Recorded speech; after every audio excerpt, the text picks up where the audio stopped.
To an update on a story we first brought you this past fall, an open-air drug market taking over a section of the Bronx. All right, during a press conference earlier today, Congressman Richie Torres said not nearly enough progress is being made cleaning up the area. And as Fox 5's Arthur Chan shows us, he's blaming both the city and state. This just it. Is this just the United States of America right now? Is this just who we are as a nation? Because I got something to tell you guys. A lot of you leave comments under my videos saying, liberal city, Democrat-run city. What do you expect? They all look like this, but the fact of the matter is, New York City did not look like this just 10 years ago. Again, under Mayor Giuliani, under Mayor Michael Bloomberg, they actually enforce public order crimes, and that's a big reason why New York City went from nearly as dangerous as the city of Chicago to the safest big city in the United States of America. And the fact of the matter is, what we're seeing is a regress. What we're seeing is an absolute failure of Democratic leadership, and it started with Bill de Blasio coming out and saying that we're not going to enforce all of these crimes. And again, ever since Bill de Blasio was sworn into office and had since handed it off to Mayor Eric Adams, this is what we can expect in the biggest city in the United States of America, the richest city in the United States of America, the most historic city in the United States of America, children having to walk through an open-air drug market in order to get to school. And this might be fine for San Francisco folks, this might be fine in the city of Philadelphia, but I know this burns up New Yorkers because we remember when the streets used to be much cleaner. We understand that there are policies to fix it, and we have not been governed exclusively by Democrats for 50 to 100 years like many of these other left-wing hellholes. So yes, it pisses me off. It should piss you off because guess what? It's not normal no matter how many times these left-wing progressives try to normalize it for you. It is not normal no matter how many times these yuppies that live in Brooklyn and only give a damn about their frozen yogurt shops tell you this is better and more humanitarian for these people on the streets. They are sick, they are ill, they are suffering due to the addiction, and guess what? They're just allowed to fester like a wound in the city and infect everything that's around it, and I'm sick of it, and it's disgusting, and you should be sick of it too. Now, we're gonna get into this, we're gonna break this down, but before we do, I just want to remind you that my friend Devin Tracy, his parents lost their family home during the Chicago wildfires. Again, another thing that was exasperated by horrible Democrats. But Devin has started a GoFundMe for his parents. If you want to support them, then please feel free to do so via the link at the top of the description. If you are unable to or you don't want to, no pressure. But without further ado, let's get into this. The state of New York has stood by passively and done nothing. Like a festering wound that won't heal, the open-air drug market at 149th Street and Melrose Avenue in the Bronx continues plaguing the neighborhood with heavy drug use in broad daylight, people shooting up, addicts doubled over and vomiting, all of it right in front of the eyes of the youngest of children. You see the kids, this is, look what they gotta walk by. Look at that. People, they don't really want to pass here, see people taking MP. So that man right there is Congressman Richie Torres, and yes, he is a Democratic congressman, but make no mistake about it, he is saying the right things, and in fact, people have noted that he has shifted pretty far to the right in recent months, and this is likely due to the fact that Eric Adams is very much in political trouble, so he is eyeing that seat for mayor, and honestly, based on the options that typically show up in the Democratic primary, as of right now, this guy seems like he's the least bad option. In fact, there are rumors that once again, Anthony Weiner is going to come out of the political hellscape that he's in, the exile that he should be in, and run for mayor again. And honestly, I'm just hoping that that is not the case. But the fact of the matter is, just like Eric Adams was the least bad option in the Democratic primary, it seems like Richie Torres, who's a young guy, by the way, 36 years old, is angling for that position. And to that end, I wish him all the best, because you know what? When you're right, you're right. When you're calling out AOC, when you're calling out these left-wing progressives, and you're actually highlighting the real issues that are going on in the city, I don't give a damn what party you're from, and I would definitely throw my support, again, at least for the Democratic primary, for this guy as of right now, because nobody else is stepping up. From store owners losing business to residents losing their patience, Fox 5 first brought you the story in September of last year, recording the scene almost too gruesome to believe, seeing dozens shooting up right in front of us. New York Congressman Richie Torres wrote a letter to Mayor Adams demanding action. So for whatever reason, the local news is really solid on reporting these day-to-day issues that people are experiencing. They get the perspective from these individuals that are law-abiding, or at least are law-abiding enough that they're not sprawled out drug addicts on the street. And obviously they're upset by this, and you have all these different various small business owners, again, supposedly the heart of the city, that are losing business due to reduced foot traffic, because who wants to walk by this area of the Bronx if there's just addict after addict after addict there? And again, I do appreciate Richie Torres calling this out, especially since you see all these different other various insane Democrats positioning themselves to run as even woker than not only Eric Adams, but Bill de Blasio for the next term as mayor. And honestly, I just can't deal with it. Enough is enough. We need to change in direction. Hopefully we can actually get a good, adequate Republican candidate that could win for the city of New York, so we could reverse course and go back to the days, at least, of the streets looking like they did under Bloomberg or Giuliani. New York Congressman Richie Torres wrote a letter to Mayor Adams demanding action, and while the city responded, when Fox 5 went back, we found the open-air drug market just ended up migrating half a block south and across the street into Roberto Clemente Plaza. Now look, obviously Richie Torres put pressure on Mayor Eric Adams. He ended up deploying the NYPD to clear out the area, but unfortunately, because we have something called New York State bail reform, where people are guaranteed a same-day automatic release for all manner of criminality, all of these people just migrated one block away to a plaza called Roberto Clemente Plaza, again named for the famed Puerto Rican baseball player, ruining that particular area. So again, you had people on the streets over there a block away moved into this plaza, ruining all the different various businesses here. And this is the issue that you have. Even when you can deploy law enforcement, if you can't hold these people, if you can't actually have consequences for them, guess what? Just like in San Francisco is true when you replicate those policies in New York, they just migrate around based on the fact that they are released same day automatically. They all have issues and problems that they need worked on.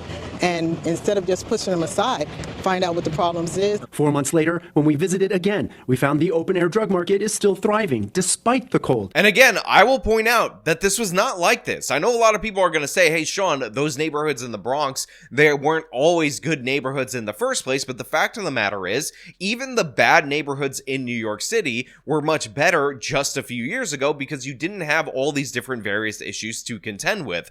And there were businesses that worked there, again, probably more dangerous than other areas of New York City, but they were not going out of business at this crazy rate. They were not experiencing this level of drug-addicted homeless violence. They didn't have to deal with the overdoses and whatnot, but apparently this is just to be accepted, because God forbid we ever hold these people accountable. 4 months later, when we visited again, we found the open-air drug market is still thriving despite the cold. So Torres is once again sounding the alarm, this time writing a letter demanding action from Governor Hochul and again Mayor Adams to shut the drug market down. So like they said right there, this particular area that again they did the sweep back in September, where they just ended up moving the addicts a couple of blocks over, has flared up again. And it's also flourishing in the cold, because it turns out when you're high out of your mind, you don't even realize that there's a polar vortex going on in this part of the city of New York, which by the way has been rather cold as of late. So when they end up checking just a couple of months later on this same area, they find out that all the addicts are there. So of course, Richie Torres once again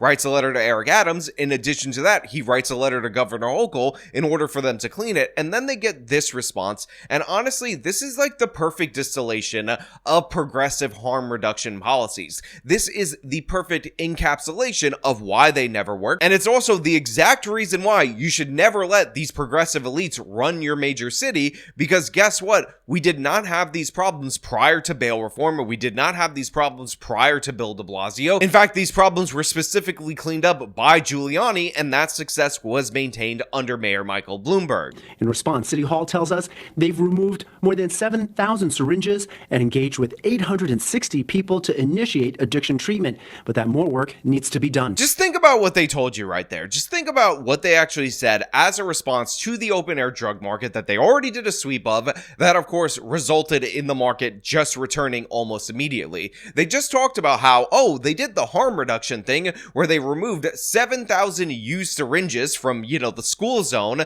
from the business area around there, which I guess is good. It's better than not removing those syringes. And then they've engaged with people, drug addicts, in conversations about maybe starting the process in order to get them into treatment, but more needs to be done. Yeah, definitely more needs to be done. First and foremost, stop engaging them in conversation and saying, hey, person who's addicted to drugs, who's probably mentally ill in addition to that, who's completely out of your mind? Do you want to think about maybe considering going to a difficult drug rehabilitation center? No? Okay, here's a fresh needle. Go have a good time. Make sure you take a crap right in front of that school as you're shooting up. Obviously, that is not a good option. Obviously, that is not a good strategy. A much better strategy, call me crazy, call me a conspiracy theorist, call me a nut job, whack job, an insane person, would be to say, hey, you know what? You guys are loitering. You know what? You're using drugs in public. You're creating a menace. You have all these different other various problems. If I ran your name, you probably pop for like 5 warrants. Here's what we're going to do. We're going to arrest you right now. You have an option. You can either go to jail, or you can go into a treatment thing, or you could do treatment in jail. Those are your options. That's what you have to deal with. And by the way, the treatment in jail is for those people who also have additional crimes attached to their name. We are going to hold you pre-trial. We're going to have some accountability for your actions, and you're not going to be allowed to live on squalor on these streets, ruining these businesses, ruining this community, and terrorizing these kids. That is how you solve the problem, not engaging with 800 or so individuals that are high out of their mind and asking them if they want to actually act normal for once, despite the fact that they have pre-existing mental conditions. That's what you do. That's how you solve the problem. That's the more to do that you're not doing, and guess what? They've decided to deliberately not do that and wonder why the problem persists. So yeah, Richie Torres, if you're going to run for mayor, if you're actually going to address these issues, if you're actually going to implement the things that we had prior to Bill de Blasio, then I will support you, at least for the Democratic primary. I'm still hopeful and optimistic that New York can run a better Republican candidate that can grab appeal and take the position, because again, it's happened before. 5 times in a row, they didn't vote for Democrats. Within the last 40 years, we only had Democrats for Bill de Blasio's 2 terms and Eric Adams for his portion of a term after that. So yes, there is hope, there is optimism that these problems can be corrected. Meanwhile, Richie Torres, who sources tell Fox 5 is going to run for governor against Hochul, blames the governor for laws he says are failing New Yorkers. He says the drug dealers at the open-air drug market pop right back onto the scene whenever they're arrested. Torres wants changes to the state's bail and discovery laws, which he says is the reason repeat offenders are constantly being released. The repeat offenders know the rules of the game, and they are gaming a broken system in order to break the rules. Okay, hold on one second. I didn't realize that Torres is actually running for governor of the state of New York rather than mayor of the city of New York. Must have got my wires or signals crossed right there. And to that end, if he's running again in the Democratic primary, I hope he knocks Governor Kathy Hochul out on her ass where she belongs and actually takes that position, especially since with Governor Kathy Hochul becoming more and more unpopular over the course of time, this likely means that Cynthia Nixon, who is an even more insane progressive, is going to run for governor of New York, or God forbid, once again, Letitia James is going to aim for that position, and we cannot afford to have either one of them in the governor's mansion. So again, if Richie Torres is going to run on the Democratic side, I will support him in the Democratic primary. However, we definitely need the legend of Zeldin to return, to come back to New York, to leave the EPA, which is what he's being appointed to in the Trump administration, in order to save the state of New York. And obviously we need a good mayoral candidate, especially since Eric Adams' opposition right now is people that are further left, woker, and more corrupt than he is. Breaking those rules at this hub means residents will have to continue navigating the maze of addicts here. Now, to be 100% clear, I don't know Richie Torres. I don't have a lot of trust for Richie Torres. Obviously, he probably has his own set of issues, but the fact of the matter is, the bar is so low for Democrats in these solid blue states, in solid blue cities, that the fact that he's even saying the right things vaguely makes him head and shoulders above the other Democrats. This is also the same phenomena that we engaged in the Democratic mayoral primary in the city of New York, where Eric Adams ran the toughest on crime, actually told the truth about issues like bail reform, even though I told you repeatedly that this guy was probably not going to be a very good candidate, just compared to all the other people who were running to the left of Bill de Blasio. He was the least terrible option, again, in that Democratic primary. But I want to know what you guys think down in the comments below. Is this just America now? Is this just what we have to deal with? Open air drug markets that persist no matter what? Or are there regular, sane